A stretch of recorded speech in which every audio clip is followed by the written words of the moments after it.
How's everybody doing? I hear that everybody's had a wealth of knowledge kind of thrown at them over the last 2 days. Is it hard to keep up with? I'm going to make it a little more simple for you guys. All right, first off, my name is Todd Price. I'm born and raised here. Just to tell you a little bit about me. I grew up in Lilburn, went to Parkview High School, played sports at Parkview High School, had the best upbringing that you could possibly imagine, best parents in the world. As I got older, I decided to fuck that up a little bit and put Ryan's business on my resume as well, which was drug dealing. So I got into that, became an addict, and really struggled for a long amount of time.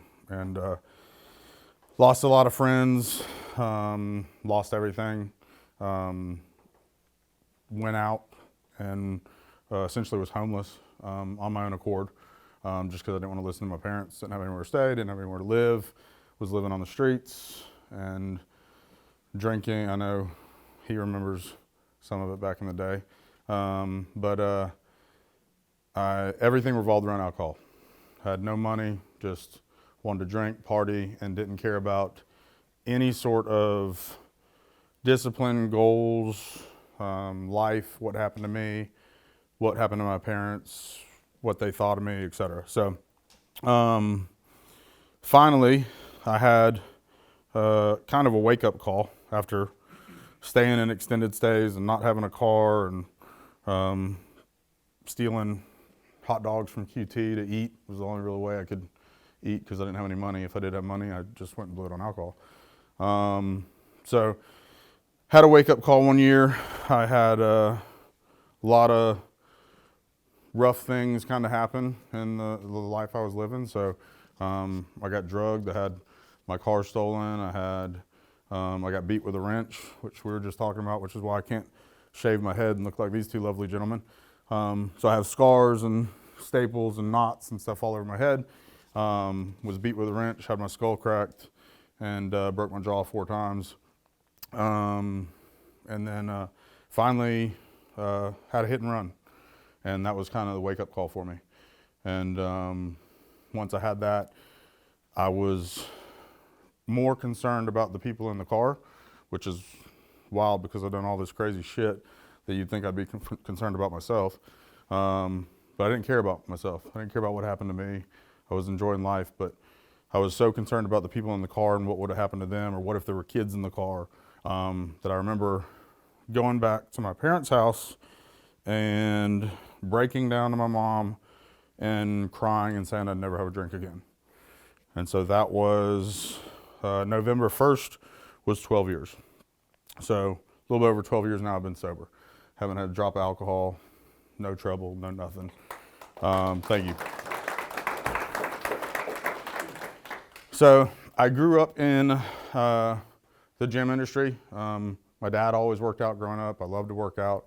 I would always look at the Muscle Fitness magazines and I wanted to be like those guys. So I got back into the gym industry and hit the ground running. And from there I really excelled. I had a lot of great sales experience. I had trained with some of the top executives in different companies. So from a sales standpoint, I knew how to sell. It was just a matter of me getting out there and getting it done. So went into the gym industry, absolutely destroyed everybody in sales, worked my way up in the ranks, became regional manager of a chain of gyms, and from there started getting recruited from gym to gym. And it was just me moving around and what gym wanted to hire me for how much. And at that point, all I cared about was money, really. Obviously, never had any money and was trying to work my way up in the system. So was going from gym to gym and finally ended up through LA Fitness, through Knuckle Up, Bodyplex, a whole chain of gyms around here. Ended up at a smaller chain called Just Fitness. They had 7 gyms here and 6 in South Carolina and 1 in Alabama that I was the regional manager for. And I ended up seeing this young lady walk into the front and I sold her a membership, and then she ended up working there and became my wife. So that's my wife in those pictures. She's the pretty one right there. One at the top is my mom. The one in the center right there, that's my wife. So we've been married almost 10 years now. Absolutely changed my life with her. So the gym industry was great. I absolutely love it. I still love the gym. It is what if I didn't go to the gym, I wouldn't be who I am. But it was very, very hard to sustain those hours and try to start a family and provide for a family as well. So I got out of the gym industry. She told me to take a leap of faith and start something new. And she was working at a job where she was basically making about $400 a week. And we didn't get by at all. It was extremely rough. But I started this company. She's bringing in $400 a week. While I started this company, obviously I didn't make anything. It took some time to get things going. But she had my back and she held it down, and we had to pick what bills to pay, what bills not to pay. And we got through it. We had ramen noodles for dinner and had a living room with no furniture on it. We had pillows on the floor and a little small shitty TV that we'd try to watch. But it made me who I am today. So, and I thank her for doing what she did. It allowed me to go out and kind of chase some dreams. And being in the gym industry and working my way up, I started realizing that if I put my mind to something and had enough discipline and had enough focus and could stay committed, that I could surpass everybody around me.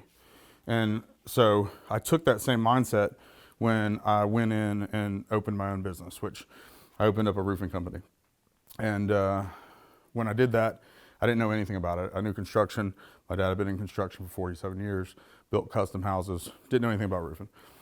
Had a buddy that was in roofing that told me I should get into it, that I was phenomenal at sales, that I would be great at it, et cetera, et cetera. It just seemed too good to be true. So then he started sending me pictures of his paychecks. And finally, after I received pictures of his paychecks, I said, all right, I got to figure out what the fuck's going on here. So I quit cold turkey from the gym industry, and that's when I started the roofing company. With the roofing company, like I said, I didn't really know what I was doing, but I had to take a leap of faith because I knew that there was more for me in life, and I knew that if I put my mind to it and I stayed disciplined and stayed accountable to what I was going after, that I would make it happen no matter what. So that's what I did. That was 6 years ago. The end of 16 we started. So really the beginning of 17 is when the company started. And last year we did $40 million. So this year we're on track to do $100 million. So since then we've scaled the company. We're in multiple states. And you know, I've had a lot of failures along the way. You don't get anywhere in this world, whether it's fitness or whether it's business, relationships, whatever. You're going to have setbacks. You're going to have failures. You're going to have heartaches. So when most people quit, we kept pushing. We'd take it on the chin and figure out what we had to do to keep moving forward. And we've learned so much from those setbacks that has allowed us to traject forward and scale way faster than any roofing company in the nation. So with that being said, from that, I took on other companies. Me and Freddie started working together a little over a year ago. And I think since then I've opened up maybe 5 other companies, just because of the fact that I've gotten to the point where I've learned the discipline and I've learned the efficiency and what works and what doesn't work, to where I feel like I can do anything and I'm going to outwork everybody to make it happen. So with that, and this is a little quote just to kind of remind, small disciplines repeated with consistency every day lead to great achievements gained over time. So this quote means a lot to me because it's so crazy to me how people think and they don't want to be disciplined to go after something. And like I said, we can relate it to fitness, we can relate it to business, we can relate it to whatever. But anytime there's any sort of positive connotation with something, people don't want to be disciplined for it, and they don't want to put in the work, and they don't want to put in the effort. So what do I mean by that? Who in here smokes? Anybody? Fucking good, okay. All right, so that's a first, but good. Because I was about to call somebody out. So, yeah, plenty of other habits. So, and we'll get into other habits, but it's about getting rid of vices. But people smoke. Smoking's gonna do what? It's gonna fucking kill you. Everybody knows that. But they don't expect it to happen today. They know that it's gonna take a long period of time for it to kill them. But when it comes to something that's a positive aspect, losing weight, building muscle, building a company, anything like that, they don't think the same way. They think that it's gonna happen fucking overnight. They don't have the mindset that, well, smoking's gonna take me fucking 50 years to die. So, but this business is gonna take me X amount of time to build. So when there's something positive in your life that you wanna go after, you have to put your head down and focus on those things. And like I said, you've gotten a vast array of information today and yesterday, and I'm sure a lot of it's kind of overwhelmed you, so I'm not trying to overwhelm you. But now you've got to go out and fucking implement it. That's the biggest thing. So, and part of it is not just what you do on a daily basis, but like you said, vices, other vices that we have. So discipline is not all about what you do on a daily basis, but it's also about what you don't do.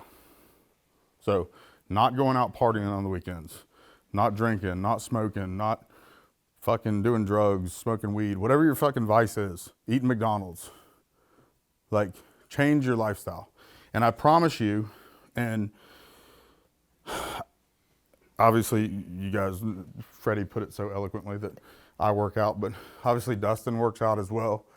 And it's something that in my company, I think one of the main reasons we've been able to scale so drastically is because every single person in my roofing company is so focused on their health and lifestyle. They don't give a fuck about what they look like to the outside world looking in. They don't care about, and Ryan can vouch for this because he knows them all, they don't care about the coolest new shoes or any of that fucking shit. They care about riding bikes, working out, eating right. Nick does a lot of work with us, I'll tell you. Eating right, drinking plenty of water, taking your vitamins, and it's discipline. It's day in, day out. And it's the same thing, we can relate it to this whole seminar to weight loss. Everybody knows what to do. You work out and you eat right, and you're gonna lose weight. Who doesn't know that? Is there anybody in here that doesn't know that? So you have all the tools in the world. These guys have given you all the tools in the world now to go out and implement. It's just a matter of fucking doing it, which is the biggest thing that I see with people where they struggle is they get too complacent, too content with where they're at in life. And I think a lot of it has to do with normalizing it. And so what I mean by that is so many people normalize that they should work a 9 to 5, that they should live paycheck to paycheck, that driving a 10-year-old car is just part of the process because everybody else does it. So many people do that, right? Majority of people we know barely can pay their bills, work a 9 to 5, live paycheck to paycheck, and it's just normalized. And so they feel like, well, this is just the way life is because everybody else does it.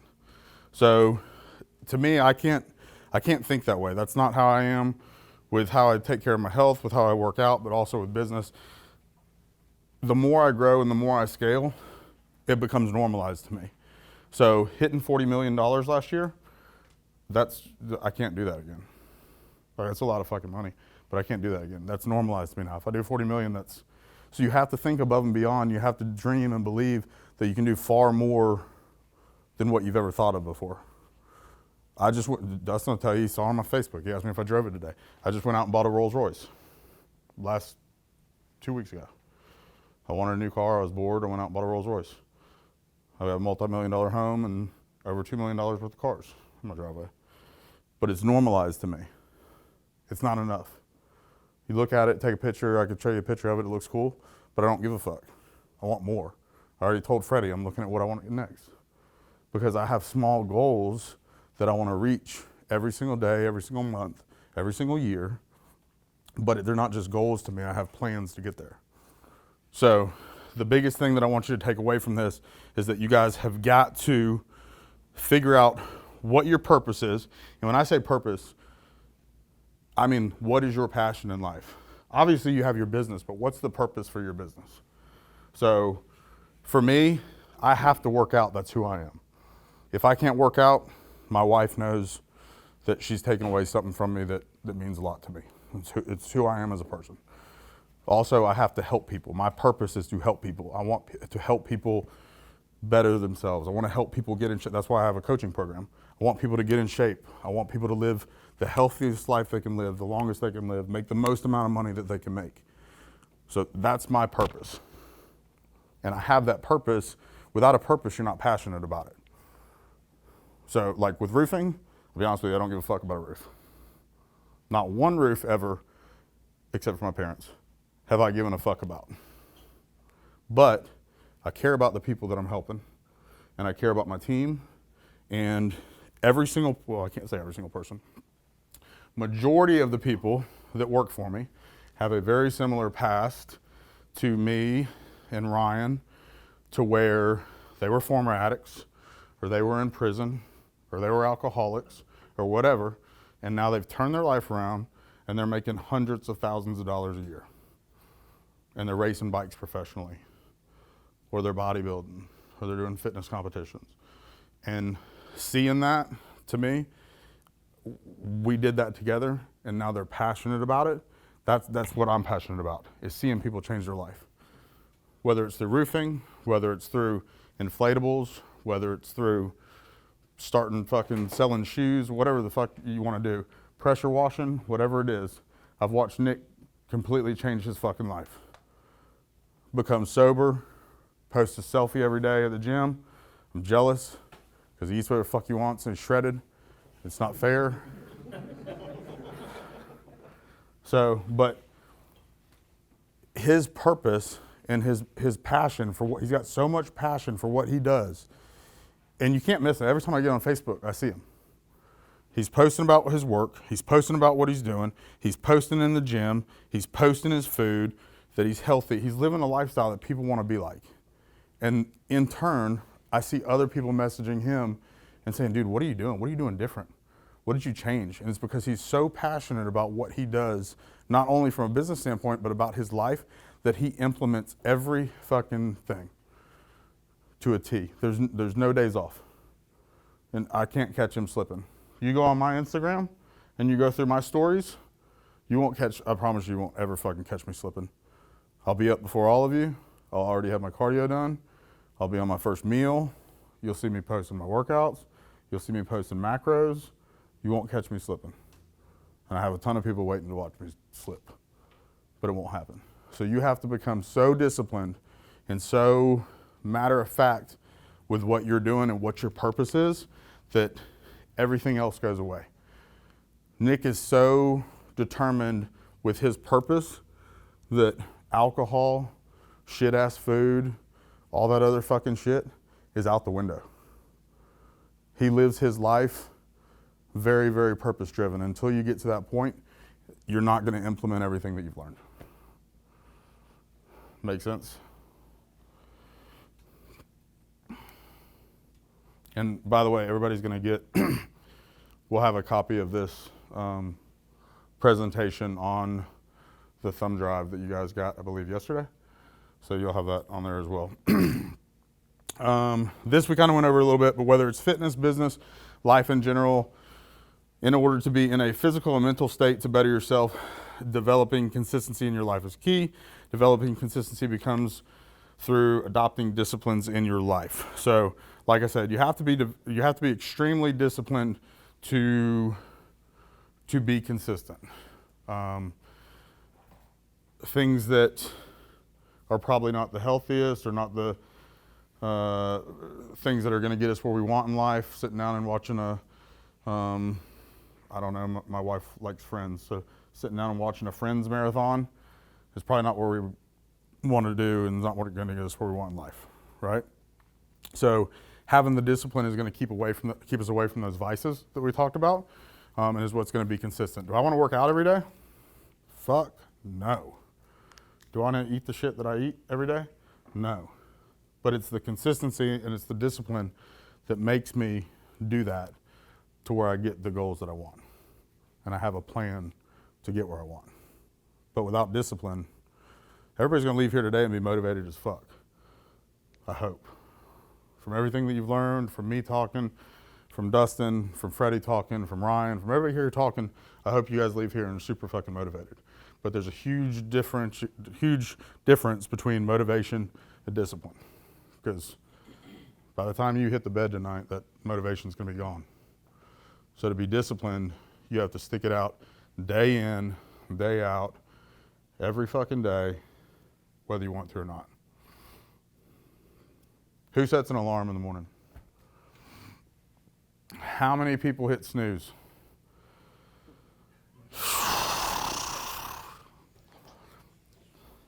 All right, so for the people that hit snooze, what'd you just do? Failed the first mission of the day. The first task of the day, the first mission of the day. Why is that so important? You set the tone for the rest of the day, exactly. So what happens is people will hit snooze. Well, then they get up late. They've hit it 2 or 3 times now. And they get up late and, running behind, I'm going to miss my cardio.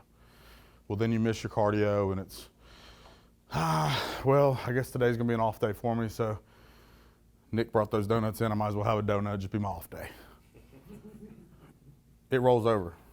It sets the precedent for the entire day. It's the same thing on the flip side. You get up on time as soon as your alarm goes off. And trust me, my alarm goes off. Normally I'll wake up before my alarm goes off, but if it does go off and I don't want to get up, I count down from 5. It's just a little trick that I have. I count down from 5 knowing that when I hit 1, I'm getting up, period. I get up, I go upstairs, do my cardio, come back downstairs, get ready for work, go to the gym, come home, spend time with my kids, work more, go to bed. That's my life every day with meals in between it. So if you get up early, then you do your cardio. Now you're feeling better. I got up on time. Now when Nick brings the donuts to work, I'm on point today. I did my cardio, woke up early, I feel good. Nope, I'm sticking with this. Fuck those donuts. So discipline. Now there's some days, Christmas morning, you're fucking motivated to get up. Or at least you were when you were a kid. I know a lot of times when you get older, you don't give a fuck as much. But on those days that you might have something exciting happen, you're probably more motivated to get up early because you know it's going to be a good day. It's something new. But when you're doing the same monotonous thing day in, day out, like going to work, then it makes it real hard to get up at 5 a.m., 4 a.m., whatever. But if you hit that alarm, you're failing already. You got to be disciplined enough to know that as soon as that alarm goes off, I'm getting the fuck up. Okay? All right, so this first one right here, a couple different ways that you can become better, different tactics. So you utilize as many resources around you as possible. So, for example, your phone, calendars, Google Calendar, journal, documenting tasks is the key to bringing them to life. So I will literally, I'm so organized with my schedule, and I'm not a very organized person, so I have to do this. But every single thing that I do, I know when my meals are. Anybody could walk through my office that works with me, come walking in my office, see what I'm eating, they'll tell you what meal I'm on. That's how disciplined I am. Everything that I do, from the time that I wake up, the time I do my cardio, the time I work out, even all the way down to date nights with my wife, the time I play with my kids, everything's on a schedule. I have every single thing on my calendar. And it's because, one, it holds me accountable, but two, I have times booked out for certain things. So when somebody tries to schedule something, Friday night at 6, can't, man, taking my wife out. Don't care what it is. It's time with my wife. If it's something Wednesday night at 6, nope, with my kids. Playing with my kids. So, and people know that. If it's documenting things, I'll use my notes. Anytime you have ideas, any single idea, whether you're in bed, whether you're driving down the road, utilize some sort of voice record, notes on your phone, a notepad by your bed. Me, I normally end up fucking texting Freddie. But something to remind you, because if I think of something tonight, I'm probably not going to remember what the fuck, and I could have a brilliant idea. I'm not going to remember it tomorrow. But I have to have those notes in order to put a plan together to make something happen. And that all goes back into being organized and being disciplined. So utilize those tools around you. Have a plan and stick to it. So plans can obviously change, but if you don't have a clear path to reach your goals, you'll end up going in a circle every day. So this is really big. Obviously, when you're growing a company, you have fitness goals, whatever they may be. On the way to that goal or to that final destination, things might change along the way. If it's something fitness related, your body might not do well with gluten. If it's something business related, this probably isn't the best way to do this. We learned from it. We need to do this instead. So those things are going to happen, and you're going to learn from your mistakes. But you have to continue to press forward to get to where you want to be in life. The biggest thing is having that plan, because you want to move fast. Everything that you do in business, you want to move fast. I don't think about anything. Freddie will tell you I'll start a business in fucking 30 seconds. If I think of something, I'm starting a new business. And it's because I wasted so much of my fucking life that I don't remember, literally don't remember. And it's sad because I'm trying to do a documentary right now and asked my mom for pictures from about a 10-year lifespan of my life, and I have 0 pictures. I have 0 memories because I was fucking out of it the entire time. I remember waking up in jail cells a bunch, but other than that, there's not much I remember. So life is short. Now I have 3 kids, I have a wife, and I want to move as fast as possible to live my life to the fullest and to give my wife and my kids every fucking thing I can. And it's because of my purpose. So not only, like I said, I want to give back to y'all and help my team as much as possible, but also for my kids. I want to leave a legacy. That means more to me than money or anything, okay? So with your plan, make sure you have a clear, concise plan, and make sure that you are moving fast, but make sure it's towards that goal. Because the worst thing that you want to do is move fast in the wrong direction, okay? Have an accountability plan, person to help you stay on track. There's coaching groups, and there are people who are like-minded that can help you reach your goals and get you there faster. Like I said, I have a coaching group. There's a lot of other coaching groups out there, people that hold you accountable, that help you stay on track and get where you're at. Also just having somebody that you're friends with, that you set goals with together, or a business partner that you set goals with together, to help each other stay motivated. That's very, very important. Accountability, another reason why you want to have things in your schedule is because that way you know I'm checking each one of these off. And as I go through them, checking them off. And that way you can check each thing off each day. But you've got to be accountable, and you've got to hold yourself accountable. Because at the end of the day, who cares more about you than you? Is there anybody in your life that cares more about you than you? No. If I die when I leave here, I mean, great, people are coming to my funeral, it's gonna suck. But fucking a week from now, everybody's back to normal, right? So live your fucking life to the fullest while you're here. Put everything you've learned into play. Come up with a plan to get you where you want to be, and you're gonna fail 100%. You're gonna fail. You're gonna hit obstacles, hurdles. It's gonna happen. It is what it is. But you've got to figure out how to either get over the hurdle or go around it and keep moving forward. We're all gonna have hiccups. Same thing in fitness. Same thing in relationships. Who here's married? Who's argued with their spouse? Okay. Fucking happens. You get over it and you keep moving forward, right? It's the same thing. But you have to be disciplined enough to know you're not throwing in the towel and saying, fuck it, I'm done. As long as you're trying, as long as you're failing, that means you're trying. So stick with something until you get where you want to be. But definitely make sure that you have somebody that's holding you accountable, and somebody that also, especially if you're in a coaching group, somebody has the knowledge that's going to help you get there, whether it is fitness, whether it's business related stuff, somebody that's done it before to help you skip those hurdles. Sometimes it's a lot easier to have somebody that can help you veer around those hurdles versus having to go through each and every one of them.